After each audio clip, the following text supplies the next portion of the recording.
ইসবগুলের ভুসি দিয়ে ট্যাং খাবো, কারণ আজকে কোনো টক জাতীয় কোনো কিছু খাচ্ছি না। তো ট্যাংয়ের প্যাকেটটা কেটে নিয়ে আগে ট্যাংটা তৈরি করে নিলাম। সারাদিন রোজা রাখার পর এক গ্লাস শরবত হলে ভালো লাগে, আর আমি এটা দিয়ে এক গ্লাস বানিয়ে ফেলবো আর এটাই খাবো। আর বাড়তি কোনো পানি খাই না। পানি তো খাওয়া উচিত, কারণ সারাদিন রোজা রাখার পর আমাদের শরীরে পানির ঘাটতি পড়ে, কিন্তু তারপরও কেন জানি খেতে পারি না, পেটের জায়গা থাকে না। তারপর আমি এখানে পানি মিলিয়ে নিলাম, তারপর চিনি দিয়ে নিলাম, দিয়ে এটাকে ভালো করে আবার শরবতটাকে মিশিয়ে নিব। এই হলো আমার আজকের ইফতারের ট্যাং। তারপরে এখন আমি মাখাবো।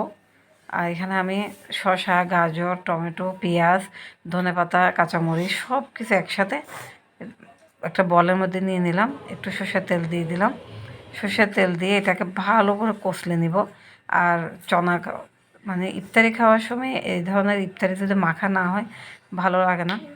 তো আমি এটাকে এমনভাবে মাখতেছি আমার একসাথে দুই কাজ, কারণ আমি একটু ডায়েটিং করার চেষ্টায় ছিলাম, কিন্তু রোজা আসছে সেজন্য আর হচ্ছে না।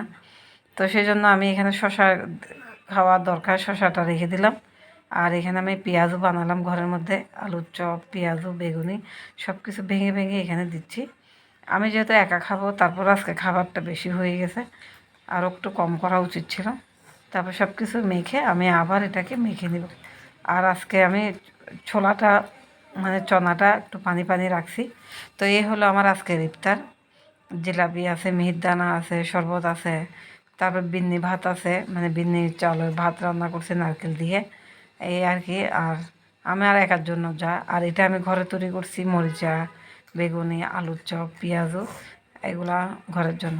তো আজকের ভিডিওটা এই পর্যন্ত। আল্লাহ হাফেজ।